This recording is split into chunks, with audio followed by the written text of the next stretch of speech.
A system of safe ports is vital to the prosperity and security of the United States.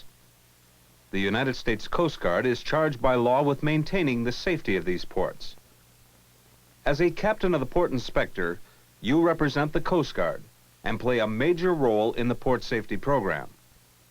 The importance of your appearance and attitude cannot be overemphasized. You will notice some variations in uniforms in this film. During its production, the captain of the port uniform was standardized and now consists of white coveralls, white safety helmet, and black safety shoes. A neat, proper uniform worn by a courteous, businesslike inspector will earn the respect of his shipmates, his superiors, and most important of all, the crews and operators of vessels and facilities which he inspects. The Code of Federal Regulations, Title 46, Parts 146 to 149, specifically Part 146.02 to .06, charges the Coast Guard with enforcement of these regulations governing the transportation and storage of dangerous cargo on board vessels. These specific and detailed regulations pertaining to vessels and barges are contained in Parts 35, 146, and 151 of Title 46 Code of Federal Regulations, commonly called CFR 46. Inspectors must have a working knowledge of this information and should always have a copy of CFR 46 available during inspections. Vessel inspection is the backbone of the program for enforcement of these regulations. The success of this program depends largely on how well port safety inspectors do their jobs.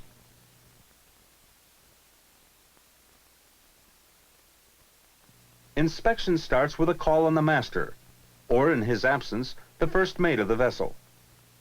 At this meeting, it is important to establish a cordial relationship.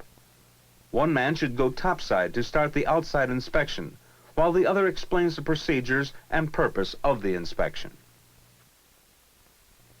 Also at this point, the COTP Vessel Inspection Report, CG 4393, should be introduced. This report sets forth, item by item, the requirements which must be met by the vessel. Inspectors should be thoroughly familiar with the instructions at the top of the reverse side of the form. Information for the upper part of the form should have already been obtained from the captain of the port files and entered. The inspector enters the date and time and then verifies the entries with the ship's master or mate.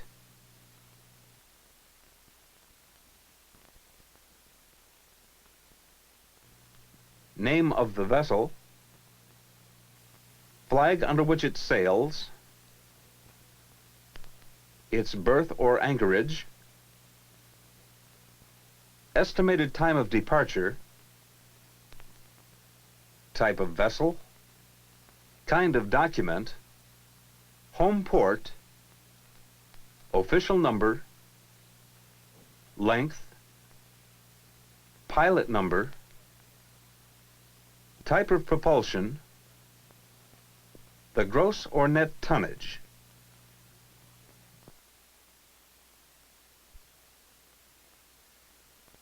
Next comes the certificate of inspection for the vessel.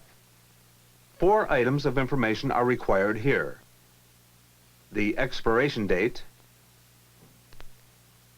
who it was issued by, the route, and service. Now for voyage data.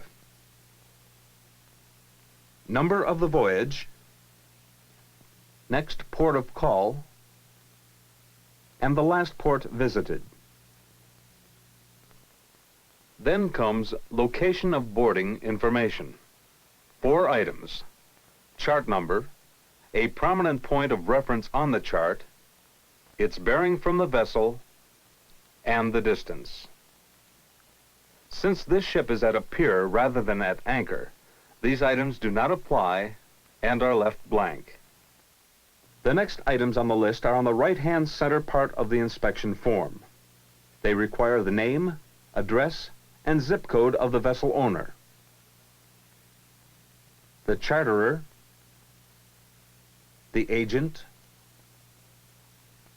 and the master or mate. Then an entry for the date the vessel was last boarded. This information is obtained from the captain of the port files. Next comes the boarding checklist. This list of items has a yes and no column and instructions to leave not applicable items blank.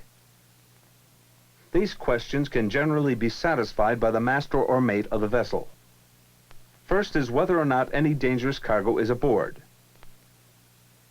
If the answer is yes, then such cargo must be listed in the dangerous cargo portion of the form. Next, a look at the vessel's National Cargo Bureau certificate and a check in the yes column. Then right on down the line of questions, with the ship's master providing the answers and producing the necessary papers. Has this vessel had violations on previous visits to this port? This item should be rechecked in the captain of the port files. Is this her first U.S. port?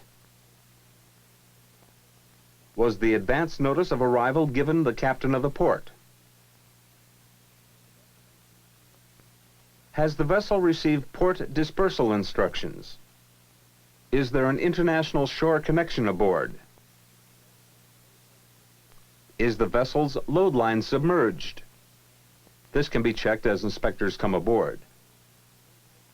Does the vessel have a current load line certificate?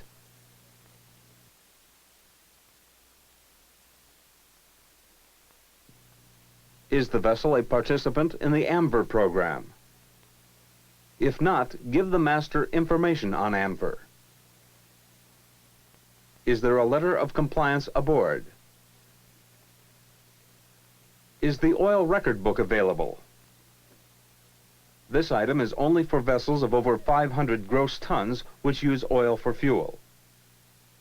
If this is a tanker, is it gas-free?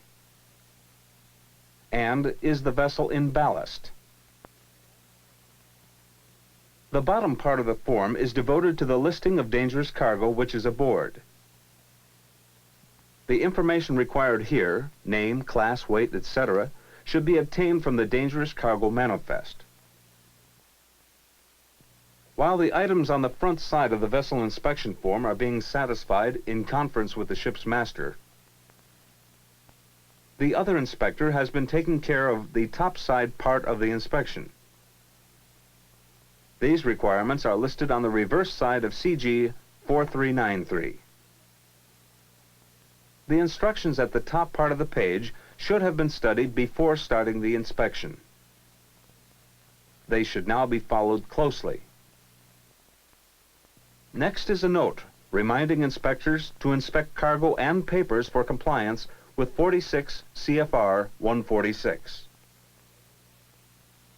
Directly below this note are the specific statements taken from 46 CFR 146 which must be satisfied. And yes, no, and C columns are on the left-hand side of the form. The C column is for use when a discrepancy is corrected immediately during the inspection.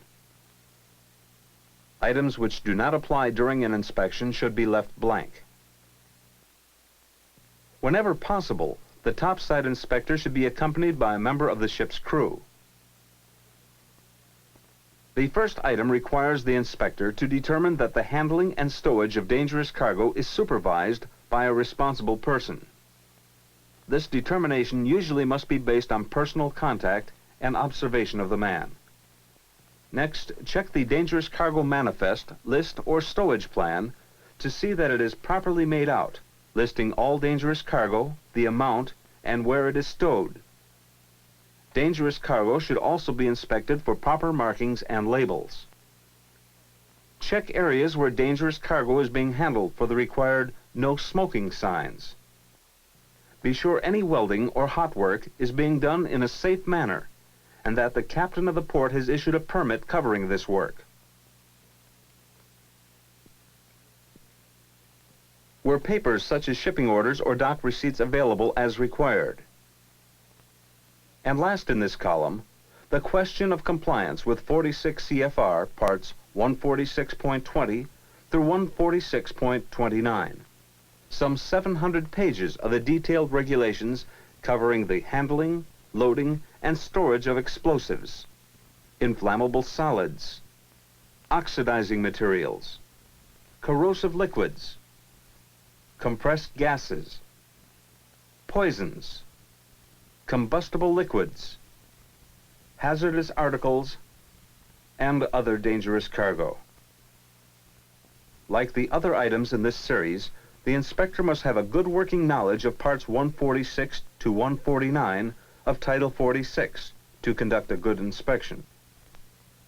The lower half of the reverse side of the inspection form is left blank for the entry of instances of violations other than those listed on the form. Item 6 of the instructions direct that the inspection not be limited to checklist items. These entries should include the statute or regulation which was violated and the nature of the non-compliance. A common example of such violations would be failure to apply a poison B label to the drums of a Class B poison. The last item to be completed on the form is the boarding officer's signature. Where more than one man performs the inspection, the senior man signs the form. So the inspection of a cargo vessel has been completed, and the busy ship's master can get back to his work.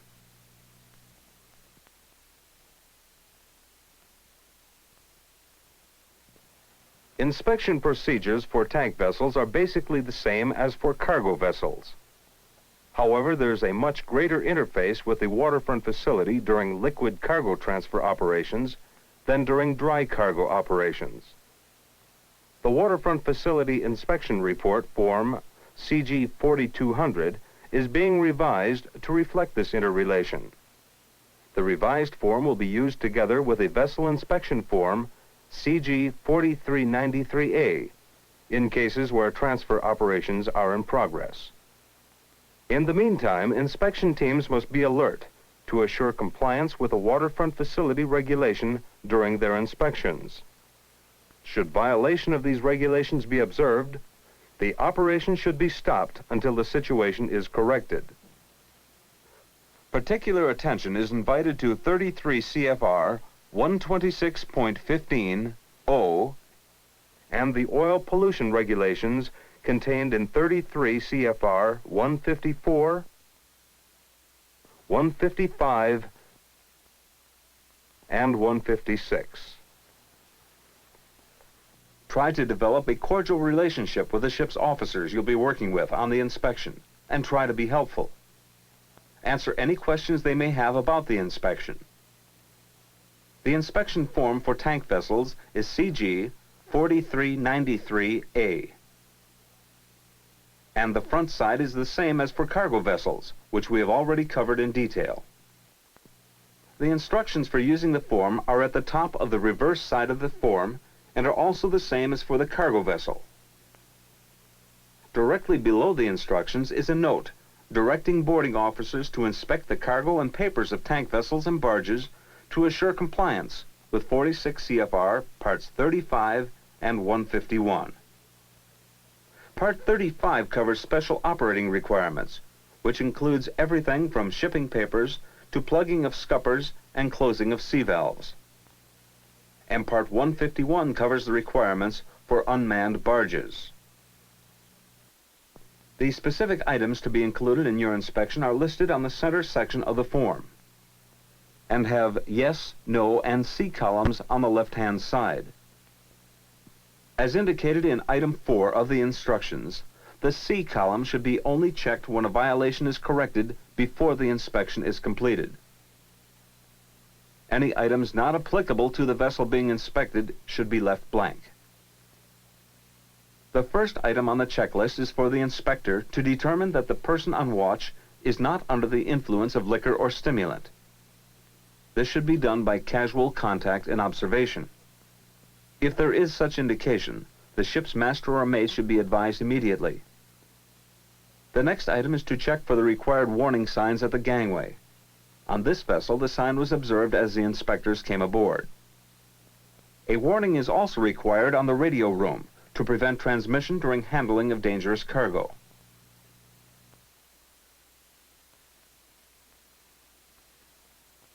Next is the requirement for vessels at dockside to display a red flag during daytime and a red light at night when transferring bulk cargo.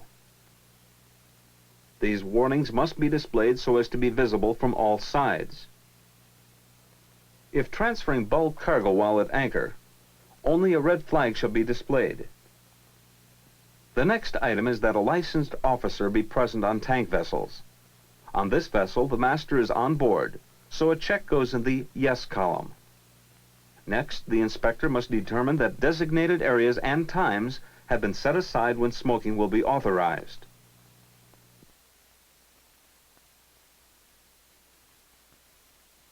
Scuppers must be plugged during transfer operations, except on tank vessels using water for deck cooling.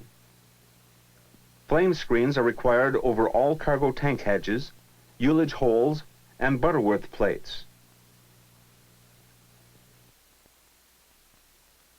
The inspector must also determine that a sufficient number of crew members are on board to permit safe transfer of cargo. His inspection must include a sharp lookout for prohibited explosives on board. Also, all cargo transfer connections must be checked to be sure they are tight, and drip pans or buckets must be placed under cargo hose connections. Prior to loading, the master or senior deck officer of a manned tank vessel must execute a declaration of inspection prior to bulk cargo transfer, and must have a copy available for review. This document is generally checked by the inside inspector. That completes the required items under Part 35 of Title 46 CFR.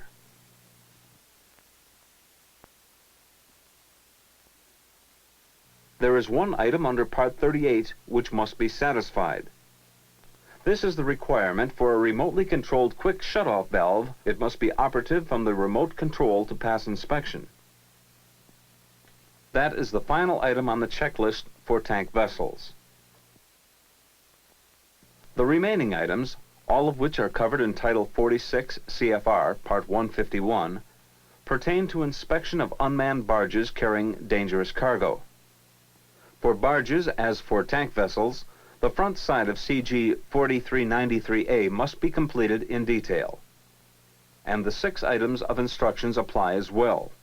Now on to the items on the checklist, starting with the determination that persons on duty are not under the influence of liquor or stimulants. Here again, as with cargo and tank vessels, this should be determined by casual contact and observation. Next, look around for the required warning signs and cargo information cards. These must meet the requirements set forth in Title 46 CFR, Part 151.45 2E. The warning signs must be at least 2 feet by 3 feet and have black letters at least 3 inches high on a white background. They must be displayed in full view from both port and starboard. Also, the cargo being carried must be identified by cargo information cards. They must be at least 7 by 9 1/2 inches and mounted in full view. They must also be visible from all sides. When at anchor, unmanned barges must display a red flag during the daytime. These flags may be metallic. The next item pertains to the requirement for cargo hatch covers to be closed when transferring any cargo requiring a pressure vacuum valve or safety relief venting device. These cargoes can be identified in the table shown in Part 151.05 of Title 46, Code of Federal Regulations. As noted on the form, no entry should be made unless hatches are required.